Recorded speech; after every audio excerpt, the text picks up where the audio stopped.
വിശ്വാസവീഥികളിൽ ഇന്ന് പരിചയപ്പെടുത്തുന്നത് കോട്ടക്കൽ ഗുഹാക്ഷേത്രം. പുരാവസ്തു വകുപ്പ്, വിനോദസഞ്ചാര വകുപ്പ്, ദേവസ്വം ബോർഡ് എന്നിങ്ങനെ സംയുക്തമായാണ് ഈ ക്ഷേത്രം പരിപാലിക്കുന്നത്. AD 6-ാം നൂറ്റാണ്ടിന് ശേഷം നിർമ്മിക്കപ്പെട്ടതും ഒറ്റപ്പാറ തുരന്നുണ്ടാക്കിയതുമായ ഈ ക്ഷേത്രത്തെക്കുറിച്ച് മുൻ അധ്യാപകനും ചരിത്രകാരനുമായ ശ്രീ തുളസി കോട്ടക്കൽ നിങ്ങൾക്ക് വേണ്ടി വിശദീകരിക്കും. അദ്ദേഹത്തിൻ്റെ വാക്കുകളിലൂടെ. കേരളത്തിൽ വളരെ പ്രശസ്തമായ ഒരു ക്ഷേത്രമാണ് കോട്ടക്കൽ ഗുഹാക്ഷേത്രം.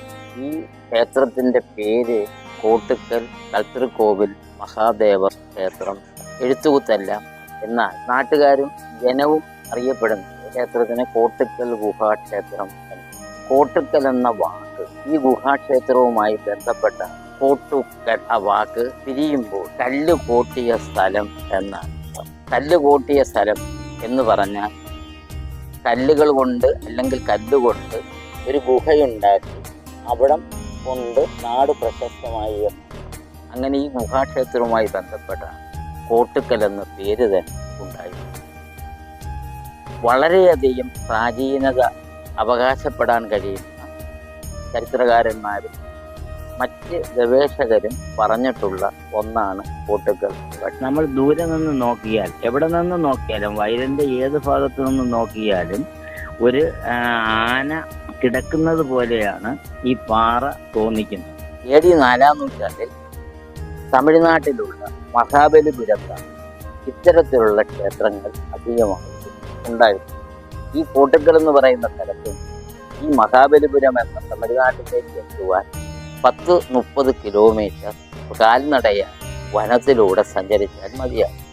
അന്ന് തമിഴ്നാട്ടിൽ നിന്ന് ഇവിടേക്കും ഇവിടെ നിന്ന് തമിഴ്നാട്ടിലേക്കും ധാരാളം എണ്ണക്കച്ചവടക്കാർ വന്നു. ആ എണ്ണക്കച്ചവടക്കാരോടൊപ്പം സഞ്ചരിച്ച വാസ്തുശില്പികളായ ആരെങ്കിലും ഈ അമ്പലത്തിന് ഈ രൂപത്തിലുള്ള ഒരു രൂപമാണ് സംഭാവന. ആയി രാജവംശത്തിന്റെ കാലഘട്ടത്തിലാണ് വലതു ഭാഗത്ത് പ്രതിഷ്ഠയും അതുമായി ബന്ധപ്പെട്ടതും വന്നത്. എന്നാൽ പല്ലവ രാജവംശ കാലഘട്ടത്തിലാണ് ഇടതുഭാഗത്ത് ക്ഷേത്രവും അതുമായി ബന്ധപ്പെട്ട പ്രതിഷ്ഠകളും ഉണ്ടായത്. കാരണം പല്ലവ രാജവംശ കാലഘട്ടത്തിലാണ് ക്ഷേത്രത്തിന്റെ മുമ്പിൽ കമാനങ്ങൾ തീർക്കുന്നത്. അതുകൊണ്ടാണ് ഇതിനെക്കുറിച്ച് പഠിച്ചവരെല്ലാം ആ കാലഘട്ടമായിരിക്കാം ഇടതുഭാഗത്തെ ക്ഷേത്രം ഉണ്ടായിട്ടുള്ളതെന്ന് സങ്കല്പിക്കുന്നു. ഏകദേശം ഒരു 300 വർഷങ്ങൾക്ക് ശേഷമാണ് രണ്ടാമത്തെ കോവിൽ ഉണ്ടാവുന്നത്. അപ്പോൾ ഒന്നാമത്തെ കോവിലുണ്ടായിട്ട് ബാക്കി കിടന്ന ഭാഗത്ത് പിന്നെയും വാസ്തുശില്പ വിദഗ്ധർ ഇത് കണ്ടതിന് ശേഷം എന്നാൽ ഒരു കോവില് കൂടെ നിർമ്മിച്ചു കളയാം എന്നുദ്ദേശിച്ച് ഇടത്തു ഭാഗത്തെ കോവിലും അത് നിർമ്മിക്കുന്നു. അങ്ങനെ 2 കോവിലുകൾക്ക് തമ്മിലുള്ള വ്യത്യാസം ഏകദേശം 400 വർഷമാണ്. അത് ഇതിൻ്റെ ചരിത്രപരമായ ഒരു ഭാഗം മാത്രവുമല്ല. നമ്മൾ ആ കോവിലിനെ അടുത്ത് ചെന്ന് ദർശിച്ചാൽ ഒരു കാര്യം വ്യക്തമാണ്. വളരെ സൂക്ഷ്മമായ മുനയുള്ള, കൂർത്ത മുനയുള്ള ഉളി കൊണ്ട് പതുക്കെ കൊത്തിയെടുത്താണ് ഇന്നത്തെ ടെക്നോളജി ഒന്നുമില്ലാതിരുന്ന അന്നത്തെ കാലത്ത് ഈ കോവിൽ ഉണ്ടാക്കിയിരിക്കുന്നത്. അങ്ങനെ ഒരടി നീളം, ഒരടി വീതി, ഒരടി ഉയരമുള്ള ഒരു ഭാഗം കൊത്തിയെടുക്കുന്നതിന് ഗവേഷകർ പറയുന്നത് എങ്ങനെ പോയാലും ഒരു 40 തൊഴിലാളികൾ ഒരു വർഷമെങ്കിലും എടുക്കാതെ പൊട്ടിപ്പോകാതെ ഇത് കൊത്തിയെടുക്കാനാവുകയില്ല എന്നാണ്. അങ്ങനെയാണെങ്കിൽ 2 ശിവൻകോവിലിൻ്റെയും മധ്യത്തും മണ്ഡപത്തിനുമുള്ള ഈ മുഴുവൻ പാറയും കൊത്തിയെടുത്ത് ഈ രൂപങ്ങളിൽ രൂപകൽപ്പന ചെയ്തുണ്ടാക്കിയെടുക്കാൻ കുറഞ്ഞതും 200 വർഷമെങ്കിലും എടുത്തു കാണുമെന്നാണ് ഗവേഷകരുടെ അഭിപ്രായം.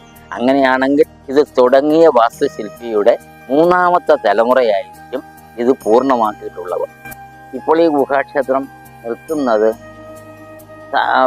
ദേവസ്വം ബോർഡിൻ്റെ ചില കാര്യങ്ങൾ ചെയ്തതുകൊണ്ട് കല്ലുപാകിയ ഒരു സ്ഥലത്തൊക്കെയാണ്.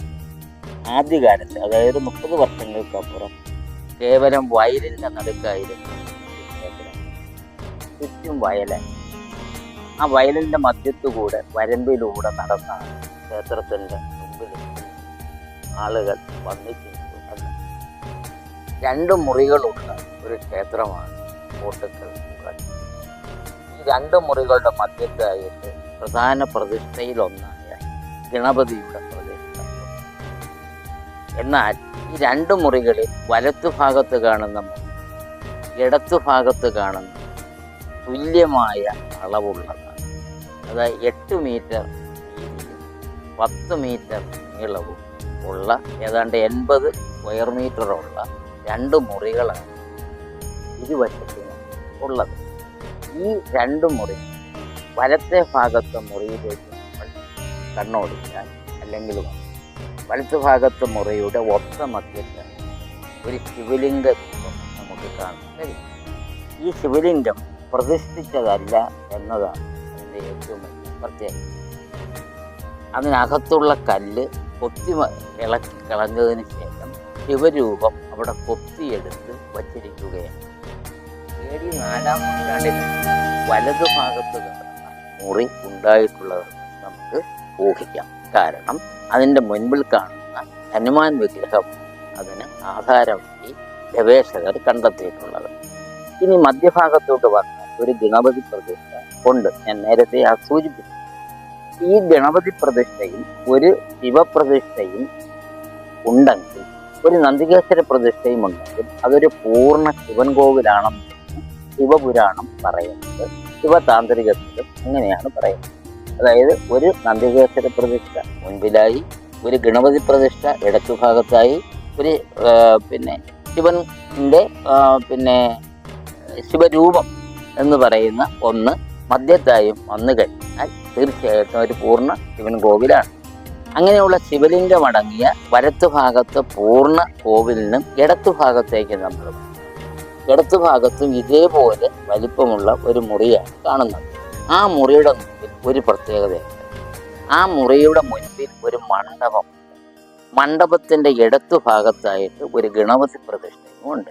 മാത്രവുമല്ല, ഈ പാറ ഇങ്ങനെ ചുമന്നു കൊണ്ടുവന്നു എന്ന് പറയും.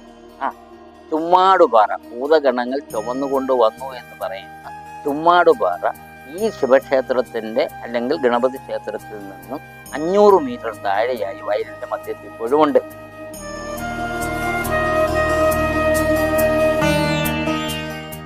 ഈ അമ്പലം ദേവസ്വം ബോർഡിന്റെ, പുരാവസ്തു വകുപ്പിന്റെയും വിനോദ വകുപ്പിന്റെയും ഈ 3 വകുപ്പുകളുടെ കീഴിലായതുകൊണ്ട് ഈ അമ്പലത്തിൽ കാര്യമായി ഒന്നും നടക്കുന്നില്ല എന്നത് ഒരു വൻ വാസ്തവമാണ്. ഗുഹാക്ഷേത്രത്തിന്റെ ഏറ്റവും വലിയ പ്രത്യേകതകളൊന്ന് അതിന്റെ കിണറാണ്.